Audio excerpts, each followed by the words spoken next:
नमस्कार, आप देख रहे हैं बिग बाइट लाइव और आपके साथ में विजेंद्र सोलंकी। जयपुर में आज केसरिया झंडा लहराता नजर आया। 3 लाख के आसपास क्षत्रिय युवा मंच के कार्यक्रम में राजपूत समाज और अन्य समाज के लोगों की उपस्थिति नजर आई। इस समारोह के लिए कहा गया कि भूते न भविष्यति, यानी ना इससे पहले ऐसा समारोह हुआ ना ही भविष्य में होने की संभावना।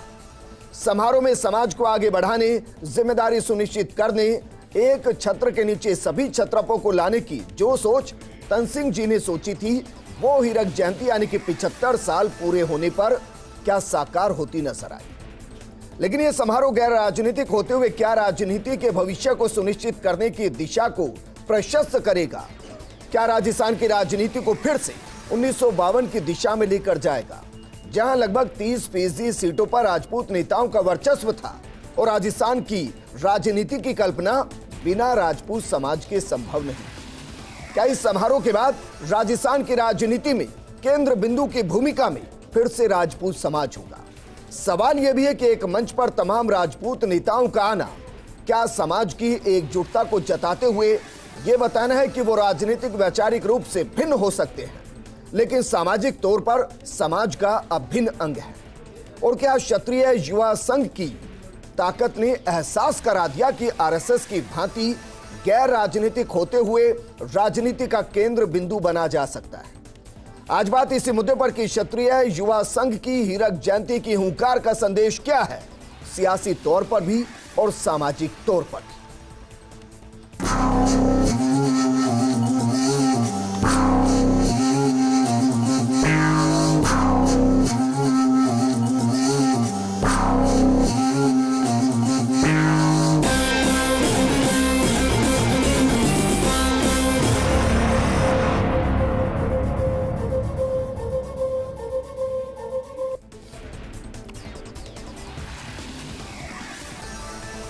तनसिंह जी, जिन्होंने 22 दिसंबर 1946 में क्षत्रिय युवा संघ की शुरुआत की।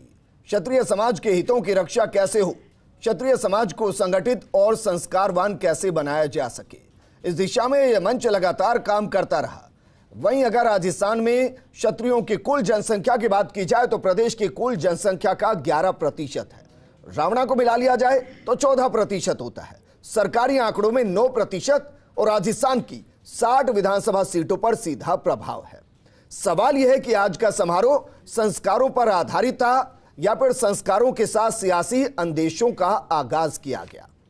इस मुद्दे पर बात करने के लिए बेहद खास पैनल हमारे साथ मौजूद हैं बीजेपी प्रदेश महामंत्री श्रवण सिंह बगड़ी जी, कांग्रेस नेता अरुण शर्मा जी, वरिष्ठ स्वयंसेवक क्षत्रिय युवा संघ से राजेंद्र सिंह भियाण जी, और हमारे साथ मौजूद हैं हमारे वरिष्ठ सहयोगी लक्ष्मण राघव।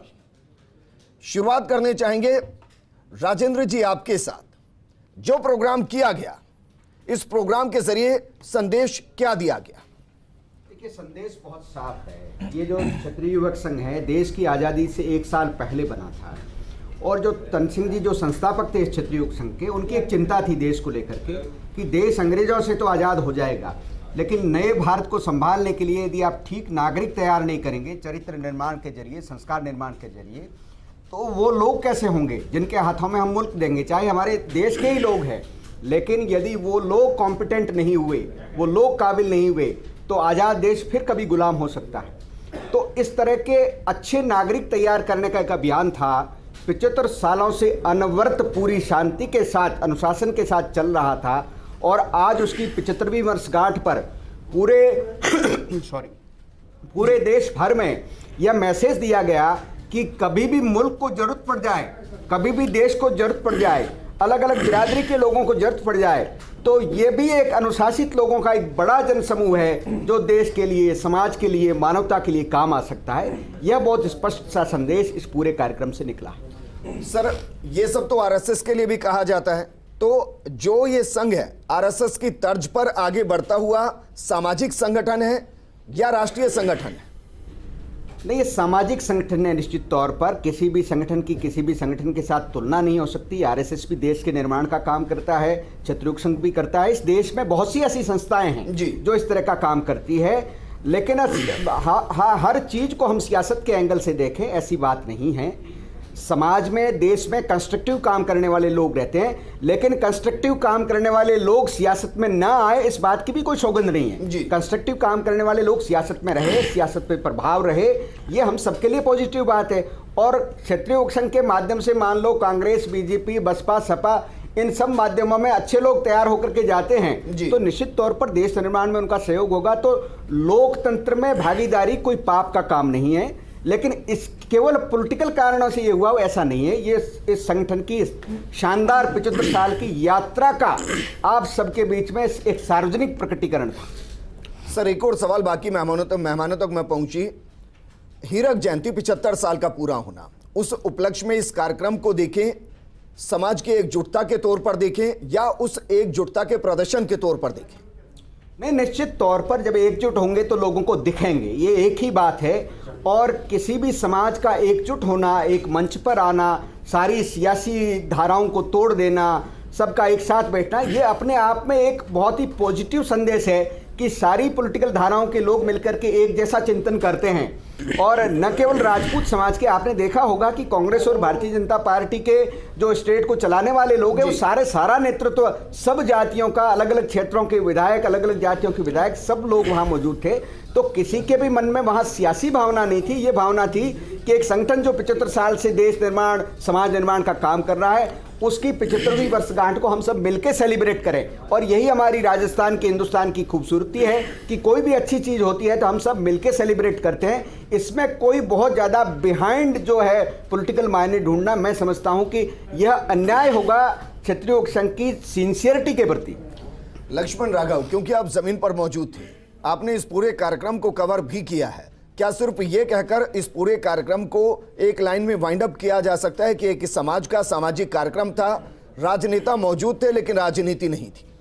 देखिए विजेंद्र, एक कहा जा सकता है एक छत्र के नीचे एक क्षत्रिय आए, भीड़ जो थे राजपूत कम्युनिटी के लोग थे, अनुशासित थे, ये बात समझनी पड़ेगी। ज़्यादातर वक्ताओं ने बात भी यही की कि संस्कार को लेकर बात की, जो संघ के संरक्षक हैं उन्होंने भी ये बात की। लेकिन जो आप पूछना चाह रहे हैं, मुझे लगता है जो सवाल आपका बन रहा है कि इतनी भीड़, अलग अलग दल के नेता एक मंच पर, तो केवल सामाजिक संदेश ही जाए, ये बात थोड़ी पचती नहीं है। हालांकि ये बात सही है कि सिंसियरिटी जो रखी गई, जो बात की गई वो ऐसी ही थी, लेकिन आप देखेंगे कि भाषण में अलग अलग टॉपिक्स इनको दिए गए थे। हर जो वक्ता वहाँ पर बोला उसको टॉपिक अलग अलग दिए गए थे, लेकिन उन टॉपिक से इत्र भी बातचीत हुई।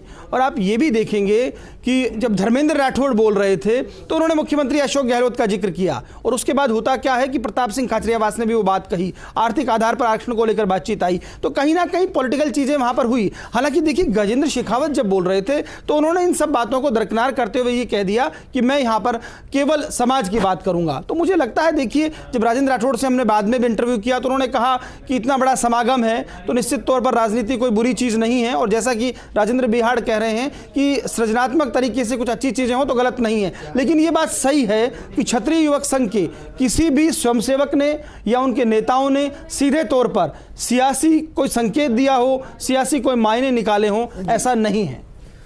अंदर खाने कुछ बातें हैं जो मुझे लगता है कि आप ज्यादा बेहतर तरीके से स्पष्ट कर पाएंगे। सवाल इसको लेकर है कि भंवर सिंह भाटी नहीं बोले, सवाल इसको लेकर है कि राजेंद्र गुढ़ा नहीं बोले, सवाल इसको लेकर भी है कि राज्यवर्धन राठौड़ बीच में चले गए। अब वो उनकी व्यस्तता हो सकती है, कार्यक्रम का एक तरीका हो सकता है, लेकिन ये सवाल अंदर उठे, इनको किस तरीके से देखते हैं? लेकिन निश्चित तौर पर इसका जवाब राजेंद्र बिहाड़ दे तो ज़्यादा बेहतर है। बिहाड़ जी। नहीं, हर कार्यक्रम की एक व्यस्तता होती है। आप देखेंगे कि लाखों लोग आए, उस कार्यक्रम के चलने की एक समय सीमा थी और एक क्राइटेरिया बन गया कि जो वर्तमान मंत्री हैं वो लोग बोलेंगे, लेकिन सारे मंत्री चूंकि कांग्रेस बीजेपी के सबका एक जिसको कहते हैं कि बैलेंस भी था, तो उन सबको देखते हुए जब बड़ा कार्यक्रम होता है तो सारे वक्ताओं को, बहुत से ऐसे थे जो पूर्व मंत्री थे, 6 बार के एमएलए थे, गुजरात से भी 2-3 मंत्री आए थे, तो सब लोगों को अवसर नहीं मिल पाया। गुजरात से 3 मंत्री आए लेकिन एक ही मंत्री भूपेंद्र सिंह जी चुड़ासमा बोले। तो इस तरह से कई बार जो है कार्यक्रम आयोजकों को यह भी देखना पड़ता है कि जो कार्यक्रम की जो समय सीमा है, इसके सिवाय ये तो किसका मन नहीं होता कि जो समाज के प्रमुख लोग आए हैं वो अपने मन से संबोधन दे। तो भंवर सिंह जी भाटी, राजेंद्र सिंह जी गुढ़ा निश्चित तौर पर इस कार्यक्रम के लिए जमीन पर भी लगे हुए थे और एक कार्यकर्ता के नाते लगे हुए थे। क्या ये कहा जाए कार्यक्रम में अंतिम वक्त में बदलाव किया गया था? नहीं, ऐसा कुछ भी नहीं हुआ। कार्यक्रम पूरी तरह से एकदम तय था, किसी भी तरह का कोई बदलाव नहीं हुआ। और क्षत्रिय संघ के कार्यक्रम में आप देखें कि विधानसभा के 25 से 30 लोग बैठे थे, मंत्री और वर्तमान विधायक। तो ये शिकायत किसी की भी नहीं थी, सब गदगद थे इस कार्यक्रम में आकर के, विभिन्न पार्टियों के लोग। तो ये कोई विषय वहाँ था नहीं कि कौन बोला क्या बोला, वो हम सब ने मिलकर व्यवस्था की थी। जो मंच पे बैठने वाले लोग, उनका भी ये था कि अपना कार्यक्रम शानदार हो, अनुशासित हो और ज़्यादा लोगों के वक्ता होने से जो है लाखों लोग परेशान नहीं हो। 800 किलोमीटर से लोग थे, बाड़मेर जैसलमेर पाकिस्तान के बॉर्डर से लोग चल के आए थे, तो वो समय पर घर भी जाएं। ये सारी चीज़ों को देखना पड़ता है। ठीक है, श्रवण सिंह बगड़ी जी, बीजेपी इस कार्यक्रम को किस नजर से देखती है? क्योंकि जब राजपूत समाज की बात आती है तो यह माना जाता है कि ज्यादातर वोट बैंक बीजेपी के पक्ष में आता रहा है और हमेशा से गिरता रहा है। नाराजगी अलग अलग मुद्दों पर लेकर हो सकती है, लेकिन क्या इस पूरे कार्यक्रम के बाद बीजेपी वापस ये मंथन करेगी कि एक बार जो समाज एकजुट है और जिसने अपनी ताकत को दिखाया है उसको नजरअंदाज नहीं किया जा सकता? अंदर खाने बहुत कुछ होता है जो आप समझते हैं। जी देखिए, इस प्रोग्राम के बारे में मैं इतना कहना चाहूँगा कि ये प्रोग्राम पॉलिटिकली बिल्कुल नहीं था, क्योंकि मैं इस प्रोग्राम से जुड़ा हुआ था और हर स्तर की जो बात हुई या ये प्रोग्राम डिज़ाइन हुआ या जो क्षत्रिय युवक संघ का से मैं जुड़ा हुआ हूँ, और जिस प्रकार से इस प्रोग्राम में श्री क्षत्रिय युवक संघ ने एक जो सामाजिक मैसेज दिया है, जो क्षत्रिय युवक संघ पिछले 75 साल से जो युवाओं में संस्कार निर्माण का काम कर रहा है। और आपने देखा होगा कि एक झंडे के नीचे जितने भी राजपूत संगठन हैं, आप उनको माने या अदर जातियों में आपने देखा होगा कि मंच की शोभा किस तरीके से थी। उसमें बीजेपी के हमारे शीर्ष नेतृत्व भी वहाँ विराजमान था राजस्थान का, और कांग्रेस के भी सभी लोग वहाँ पे थे। तो इसलिए सबसे पहले तो ये मैं कहना चाहूँगा कि ये पॉलिटिकली तो बिल्कुल भी नहीं था, क्योंकि ये मैसेज जो श्री क्षत्रिय युवक संघ ने दिया है ये सामाजिक था। और हमारे जो संघ पर जो संरक्षक दिया है सर, संघ हमारे जो क्षत्रिय युवक संघ के जो संरक्षक है श्री भगवान सिंह जी रोड साहब ने जो मैसेज दिया है कि क्षत्रिय सभी जातियों को साथ लेके और सभी पार्टियों को साथ लेके चलता है, वो आज इसके अंदर मैसेज दिया है। लेकिन आपने कहा कि बीजेपी इसको किस तरीके से देखती है। बीजेपी हमेशा से बीजेपी के साथ राजपूत समाज रहा है, आज भी है, आगे भी रहेगा। लेकिन ये जो प्रोग्राम है ये प्योरली सामाजिक प्रोग्राम था। इसमें इस तरीके की अगर चर्चा नहीं करें या पॉलिटिकली चर्चा ऐसी कोई इस प्रोग्राम के नाते आई हो, ऐसा भी वहाँ पे ऐसा महसूस नहीं हुआ जो मैं वहाँ उपस्थित था। ठीक है, अरुण शर्मा जी, कांग्रेस इस कार्यक्रम को किस नजर से देख रही है? देखिए विजेंद्र, आप जानते हैं मनुष्य एक सामाजिक प्राणी है और वो कनेक्शंस की खोज में रहता है हमेशा। अपने भाई लोगों में कनेक्शन ढूंढता है, अपने मित्रों में ढूंढता है और स्वजाति में भी वो कनेक्शन ढूंढता है, क्योंकि वो अपनी पहचान इसी से इस जीवंत करता है अपनी पहचान को। आज जो ये कार्यक्रम हुआ है बहुत शानदार कार्यक्रम था। जो पार्टिसिपेशन की स्केल थी वो दिखाती है कि संगठन में काफ़ी ताकत है। और तन सिंह जी की जो चिंताएं थी वो बिल्कुल वाजिब चिंता है। एक जागरूक नागरिक की जो चिंता होती है उस चिंता के अंतर्गत ये संगठन बनाया गया है। देखिए, दुर्भाग्य से अब भी राजनीति में ये जातिवाद का बोलबाला है, उससे मैं इनकार तो नहीं करूंगा, क्योंकि वो इतने सामने दिखती हुई चीज़ है कि इससे इनकार करना बड़ा मुश्किल काम है। लेकिन फिर भी जो संगठन का उद्देश्य था और जिस मकसद से ये आयोजन किया गया वो ग्रॉसली सक्सेसफुल था। आपने देखा दोनों मुख्य राजनीतिक पार्टियां जो राजस्थान में इन पर्टिकुलर मौजूद हैं, उसके सब कर्ता धर्ता कार्यकर्ता सब एक मंच पर आए। और मुझे नहीं लगता इसमें बहुत राजनीतिक कुछ चीज़ पढ़ने की ज़रूरत है। एक तो अब हम लोगों की ट्रेनिंग हो चुकी है कि कोई भी काम हो उसमें ढूंढते हैं किसका क्या फ़ायदा है, इसका उद्देश्य छुपा हुआ कौन सा है और सामने क्या दिख रहा है। मेरे ख्याल में ये तो इन्होंने दिखा दिया कि स्वार्थ जब लिखते हैं सर तो स्वार्थ जुड़ा रहता है, इसको अलग नहीं किया जा सकता। नहीं, मेरे ख्याल में जो आज का कार्यक्रम है वो तो नितांत इसीलिए है। और फिर देखिए, राजपूत समाज का हिंदुस्तान में गौरवशाली इतिहास रहा है सदा से। और वारियर कौम है, इनकी इज्जत है सब जगह। इनमें से अगर कुछ अच्छे लोग, सुलझे हुए विचारों के लोग अगर राजनीति में आना चाहें तो उनका स्वागत है, क्योंकि हम तो खुद कांग्रेस तो में सभी के लिए स्वागत है। मैं वापस आपके पास आऊंगा। देवेंद्र शास्त्री जी हमारे साथ जुड़ गए, राजनीतिक विश्लेषक हैं। देवेंद्र शास्त्री जी, क्या इसको मैं 2023 के परिप्रेक्ष्य में समझ सकता हूं आपके जरिए? बिल्कुल। देखिए, ये जो आज का आयोजन है, ये राजपूत समाज की पिछले 10-12 साल में जो स्थिति है उसका एक तरह से बयान है ये पूरा आयोजन। आपने देखा होगा कि भारतीय जनता पार्टी के शासनकाल में पहले जिस तरह से हम लोग बातचीत कर रहे हैं कि राजपूत समाज जो है भारतीय जनता पार्टी के साथ खड़ा रहा है, लेकिन पिछली बार ये नारा भी राजपूत समाज से लगा कि कमल का फूल हमारी भूल, ये नारा भी राजपूत समाज ने ही दिया था। तो उसके बाद राजपूत समाज का पॉलिटिकल पार्टीज़ के अंदर जो स्थिति है वो बहुत डायनेमिक आप नहीं कह सकते हैं। भारतीय जनता पार्टी में जिस तरह से भैरव सिंह शेखावत जी के जाने के बाद राजपूत समाज का जो कुछ भी दखल था वो मुझे लग रहा है कि वो घटा, और दूसरी पार्टियों में तो पहले से था ही भी नहीं, कुछ था थोड़ा बहुत बिखरा हुआ। तो राजपूत समाज जो है एक अपना वजूद स्थापित करना चाहता है। ये इस आज के आयोजन का ये एक संकेत है। क्या इसका और ये भी संकेत है कि 2023 के चुनाव में आप नजरअंदाज नहीं कर सकते हैं? संख्या बल के साथ समझाया गया। ये एक मैसेज है दूसरे समाज को और पूरे प्रदेश को और देश को कि राजपूत समाज अब एकजुट होकर के अपनी राजनीतिक ताकत दिखा सकता है, और वो उन्होंने दिखाई। और ये मैसेज जो है भारतीय जनता पार्टी के लिए भी उतना ही स्पष्ट है। इसके पीछे, इस आयोजन के पीछे जो संघ और संगठन हैं वो अपनी मेहनत कर रहे होंगे, लेकिन ये भी सच्चाई है कि इस आयोजन से पहले बहुत सारी चर्चाएं ऐसी हुई कि इसके पीछे कौन सी ताकतें हैं जो इसको आयोजन को करने के लिए पुश कर रही हैं। वो जो यहाँ आयोजक बैठे हैं उन लोगों को भी पता है, चर्चाएं हुई, कितनी सच्चाई है वो अलग बात है, लेकिन राजपूत समाज ने अपना एक स्पष्ट मैसेज दिया है कि राजपूत समाज को आने वाले चुनाव में, आने वाले राजनीतिक परिदृश्य में इग्नोर करके नहीं जाया जा सकता। ये अब एकजुट होकर के अपनी स्थिति को मजबूत करेंगे।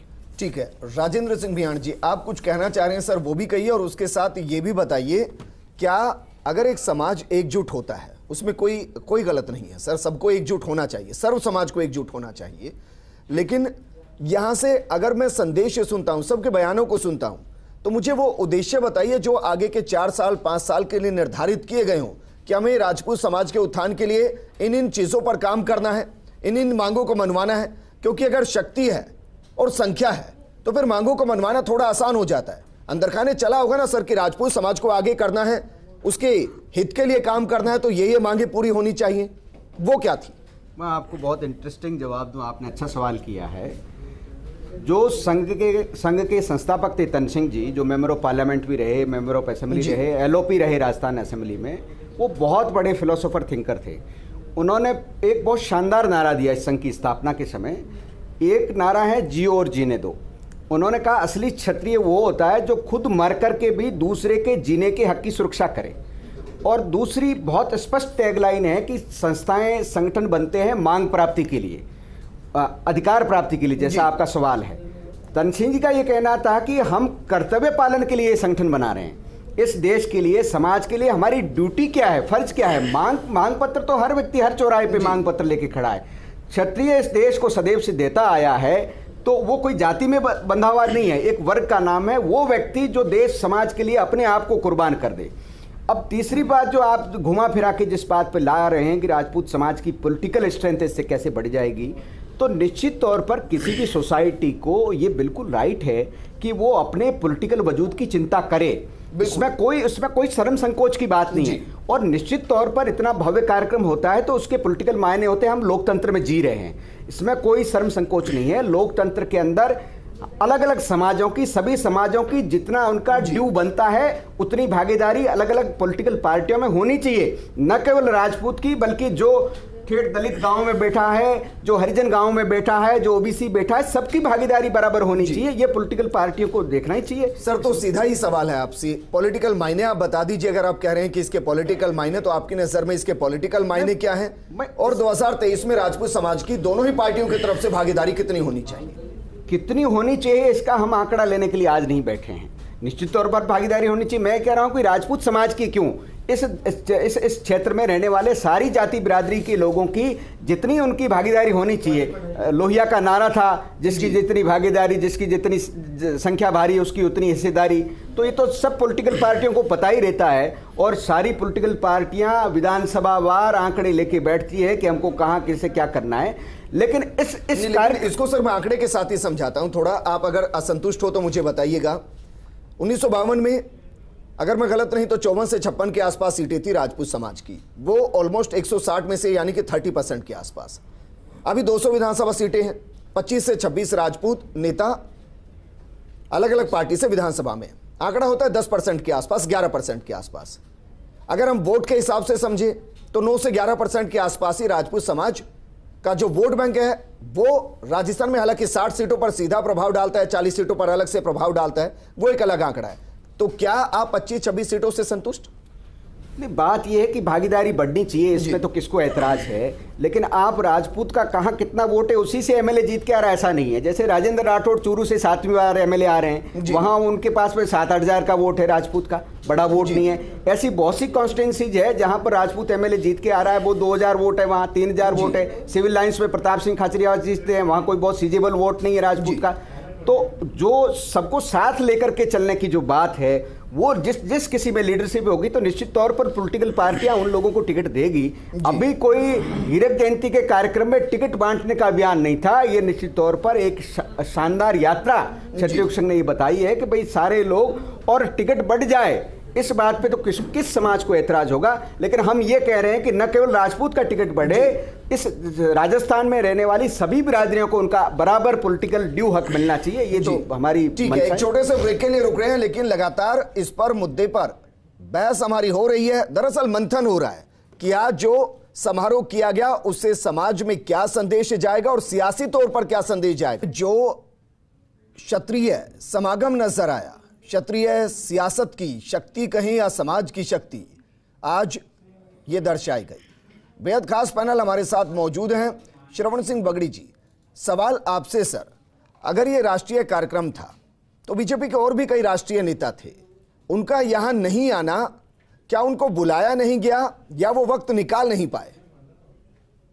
देखिए, ये प्रोग्राम प्योरली श्री क्षत्रिय युवक संघ का प्रोग्राम था, और क्षत्रिय युवक संघ जहाँ काम कर रहा है, बेसिकली ज़्यादा जो उसका विस्तार है, मैं मानूँ राजस्थान में है, उसके बाद गुजरात में काम कर रहा है, बाकी अदर स्टेट में भी काम कर रहा है। लेकिन आपने कहा कि राष्ट्रीय नेताओं को नहीं बुलाया गया, ऐसा नहीं है। राष्ट्रीय नेताओं को इनविटेशन नहीं दिया गया था, ये सिर्फ राजस्थान से जुड़े हुए नेताओं का ही बेसिकली को ही इनविटेशन दिया गया था। जो पॉलिटिकली पार्टी के जितने भी राजस्थान से जुड़े हुए लोग हैं उन्हीं को इनविटेशन दिया हुआ था। कुछ गुजरात के लोग का समागम था सर, ये सिर्फ राजपूत समाज का प्रोग्राम था। और श्री क्षत्रिय युवक संघ की जो 75वीं जयंती थी उसको मनाने के लिए एक समाज में एक उत्साह का माहौल था, और उसको उन्होंने सेलिब्रेशन इस तरीके से किया कि पूरा समागम उस मंच पे दिखे, वो पॉलिटिकल पार्टी भी वहां दिखे, सामाजिक संगठन भी दिखे, और अदर समाज के संगठनों के लोग भी राजपूत समाज का कार्यक्रम था तो बीजेपी प्रदेश अध्यक्ष पहुंचे हैं जी। मैंने ये कहा, लेकिन पीसीसी अध्यक्ष नहीं पहुंचे हैं। देखिए, मैंने ये कहा सभी को इनविटेशन कार्ड, जितनी भी पॉलिटिकली पार्टी के लोग राजस्थान से जुड़े हुए हैं उनको, चाहे वो सांसद हो चाहे विधायक हो, सबको संघ प्रमुख साहब की तरफ से इनविटेशन कार्ड जो भी स्वयं सेवक काम करते हैं उन्हीं के तहत दिया गया था। जिनको समय था और जिनकी उपयोगिता थी समय की, उनको लग रहा था कि क्षत्रिय युवक संघ के प्रोग्राम में जाना चाहिए, वो लोग आए, और जिनको समय नहीं था या जिनको लग रहा था नहीं जाना चाहिए तो वो नहीं आए। ठीक है। अरुण शर्मा जी, डोटासरा जी को क्या लग रहा था, समय नहीं है या आना नहीं चाहिए था? देखिए, मेरी तो अध्यक्ष जी से कोई बात हुई नहीं है इस सिलसिले में, तो मेरे पास जानकारी नहीं है। लेकिन नहीं, मैं सवाल इसलिए कर रहा हूं क्योंकि बीजेपी से तो आ गए, लेकिन कांग्रेस से नहीं आए। इनवाइट तो दोनों को ही किया गया होगा। हाँ ठीक है, अध्यक्ष नहीं आए, लेकिन कांग्रेस की तरफ से नुमाइंदों की वहाँ कमी नहीं थी और पूरी तरीके से प्रतिनिधित्व मौजूद था। तो हम इस जो संघ है इसके साथ हैं, राजपूत युवक संघ, इनके उद्देश्य से असहमत लेकिन ये हो तो नहीं मानते ना सकते। सर कि 75 साल हीरक जयंती थी, एक बड़ा उपलक्ष्य राजपूत समाज का, कहा जा सकता है इतिहास का सबसे बड़ा कार्यक्रम ये था। हाँ, तो लोग पहुंचे ना हमारी तरफ से और मतलब पूरा हमने साथ दिया है और हम तो सहमत हैं। जियो और जीने दो के उद्देश्य से जो संगठन चल रहा हो, जो कि हमारी विचारधारा से भी बहुत मेल खाता है, जो भाईचारे की बात करता हो, तो इनसे तो असहमति का सवाल ही नहीं। आपको लगता है कि ये एक अलग तरीके की सियासत हो सकती है कि बीजेपी से नेता भी पहुंचे, प्रदेश अध्यक्ष भी पहुंचे, महामंत्री भी पहुंचे, लेकिन कांग्रेस से नेता जरूर पहुंचे, महेश जोशी जी भी पहुंचे, लेकिन पीसीसी चीफ नहीं पहुंचे। अगर वो पहुंचते तो एक और अलग संदेश होता। देखिए, निश्चित तौर पर विजेंद्र जो आप बात कह रहे हैं उस पर आऊं, लेकिन कहीं ना कहीं मुझे लगता है कि कांग्रेस के जो प्रवक्ता जो बात कह रहे हैं कि कांग्रेस की तरफ से प्रतिनिधित्व था, और मुझे लगता है धर्मेंद्र राठौड़ जो बोले तो कहीं ना कहीं जिस तरह से सीएम कैंप से वो माने जाते हैं, मुझे लगता है कि वहां से वो बात आई होगी। लेकिन देखिए, इस समागम की जो हम बात कर रहे हैं, मुझे लगता है कुछ मामलों में जो आज ये कार्यक्रम हुआ उसमें राजपूत समाज ने जो चीज़ दिखाई है, खासतौर पर इतनी बड़ी भीड़ पूरी तरह से अनुशासित। आप देखेंगे पूरे कार्यक्रम में ये लोग बैठे रहे, ये प्लस पॉइंट्स निश्चित तौर पर इस कार्यक्रम के हैं। लेकिन ये बात जब बार बार राजेंद्र बियाड़ मानते हैं कि भाई राजनीति बुरी चीज़ नहीं है, क्यों नहीं किसी समाज की सीटें बढ़े, और क्यों नहीं यदि हम देखें डिक्लाइन हुआ है जैसा आप आंकड़ा दे रहे हैं, तो इसको मानने में हर्ज क्यों है? ये राजेंद्र बियाड़ साहब थोड़ा सा कम समझ में आ रहा है इतने अच्छे आयोजन के बाद। मैं ये नहीं मान रहा कि आप ये कह रहे हैं कि इस आयोजन का मतलब ही सीट बढ़ाने का आयोजन था। मैं ये नहीं कह रहा हूँ। मैं ये कह रहा हूँ कि आयोजन जो है वो क्षत्रिय समाज के क्षत्रिय युवक संघ की 75 साल की शानदार यात्रा को दिखाने का था। लेकिन जब समाज इतनी बड़ी मात्रा में इकट्ठा होता है, उसके जो बाई प्रोडक्ट्स निकलते हैं, समाज की एकता का तारीफ होती है, समाज के अनुशासन की तारीफ होती है, इतनी बड़ी तादाद में महिला शक्ति आई उसके अनुशासन की तारीफ हुई, ये भी तारीफ हुई कि बहुत से प्रशासनिक अधिकारी समाज से जुड़े वो जो जाजम बिछा रहे थे, दरियाँ बिछा रहे थे, सफाई कर रहे थे, लोगों को चिकित्सा सुविधा दे रहे थे। तो एक आम कार्यकर्ता के नाते सारे नेता कार्यकर्ता सारे लोग लगे हुए थे, तो उसकी भी तारीफ हो रही है। ऐसे में मान लीजिए आप जो सुनना चाहते हैं कि मैं उसको फिर दोहरा दूं कि राजपूत समाज के समागम करने से उसकी पॉलिटिकल भागीदारी में मजबूती आती है, तो ये निश्चित तौर पर समाज के लिए अच्छी बात है, ये होनी ही चाहिए, इसमें कोई बड़ी बात नहीं है। मैं उसके साथ फिर वापस उस बात पर जोर देना चाहता हूं कि हम तो चाहते हैं, ये क्षत्रिय युवक संघ का चिंतन है, छत्री का चिंतन है कि इस राजस्थान में जिसकी जैसी जनसंख्या है उन सारे वर्गों की पॉलिटिकल भागीदारी मजबूती से के साथ होनी चाहिए, किसी के साथ अन्याय नहीं होना चाहिए। हम किसी का हक मार करके अपना पार्टिसिपेशन नहीं लेना चाहते, ना उस बात के लिए आज का जो है कार्यक्रम था। लेकिन हम ये जरूर चाहते हैं, निश्चित तौर पर चाहते हैं, चाहना ही चाहिए कि पॉलिटिकल भागीदारी, हम लोकतंत्र में रह रहे हैं, ये समाज लोकतांत्रिक रूप से जागरूक रहा है, इस समाज से मुख्यमंत्री रहे हैं, उपराष्ट्रपति रहे हैं। राजेंद्र सिंह जी, जो सवाल मैंने किया था वो सवाल मैं आपसे भी कर रहा हूं। अगर क्षत्रिय समाज की और शक्ति को दिखाना था तो राष्ट्रीय नेता भी आने चाहिए थे। आमंत्रित किया था या आमंत्रित ही नहीं किया कि ये क्षत्रियों का क्षेत्रीय कार्यक्रम? नहीं, क्षेत्रीय राष्ट्रीय का मसला नहीं है। क्षत्रिय समाज की जो ताकत है वो आम क्षत्रिय यहाँ इकट्ठा हुआ उससे हुई।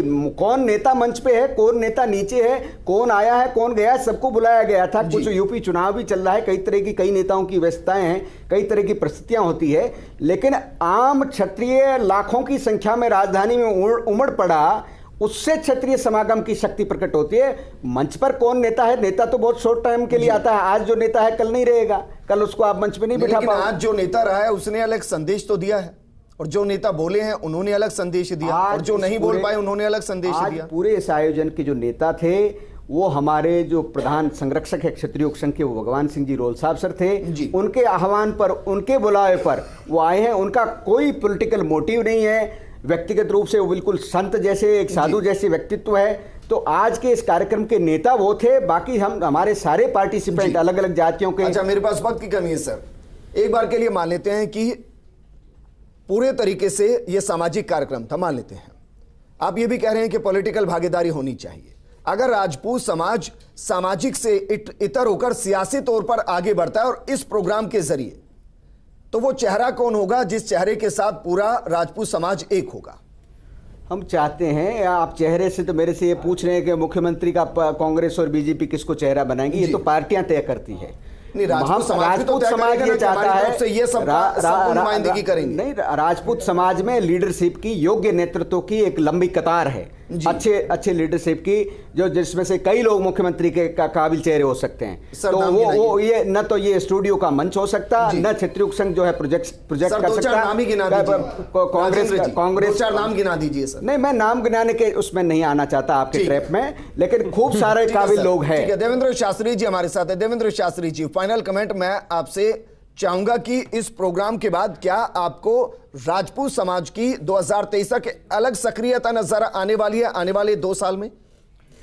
देखिए, ये जो आयोजन की पृष्ठभूमि थोड़ी सी हम लोग अगर देखें जी, तो क्षत्रिय युवक संघ के इससे पहले के आयोजन और आज के आयोजन का डिफरेंस आप एक पॉलिटिकल मैसेज देता है कि इसके पीछे कुछ ताकत है जो इस आयोजन को इतने भव्य तरीके से और इतने शांत तरीके से ऑर्गेनाइज करने में मददगार रहे हैं। और इसके मायने ये हैं कि इसको आगे तक ले जाया जाएगा। आप बहुत इस चर्चा में थे कि भारतीय जनता पार्टी के नेता लगभग प्रदेश अध्यक्ष और सब लोग थे, लेकिन दूसरी पार्टियों के लोग उस लेवल के नहीं थे। तो ये एक संकेत है कि इस आयोजन के पीछे शायद इसी तरह की ताकतें काम कर रही थी, और ये एक पॉलिटिकल आयोजन न होते हुए भी इसके पीछे कोशिश की गई है कि एक पॉलिटिकल मैसेज दिया जाए। और सर, मुझे लग रहा है कि श्रवण जी आपका शुक्रिया, अरुण जी आपका शुक्रिया, राजेंद्र जी और लक्ष्मण आपका भी शुक्रिया। क्षत्रिय सियासत की शक्ति सामाजिक तौर पर दिखा चुका है, सियासी तौर पर किस तरीके से दिखाएगा ये समाज को तय करना है। नमस्कार।